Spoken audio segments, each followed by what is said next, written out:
Tired of emailing documents back and forth when a quick messenger share would do?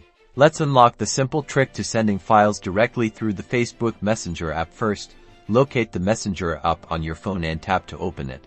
Next, find the conversation with the person or group you want to send the file to and tap on their name or the group chat name to open the chat window. Look at the bottom of your screen within the chat window. Depending on your phone and Messenger version, you'll either see a plus sign icon or a paperclip icon. Tap on this icon. A menu will pop up with several options. Look for the option labeled Files. It might have a document icon next to it. Tap on Files. This will open your phone's file explorer, allowing you to browse through your documents, photos, videos, and other files.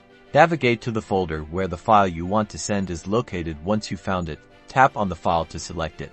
Messenger will now attach the file to your message. You should see the file name appear in the chat window now. Tap the send icon, which usually looks like a paper airplane or an arrow.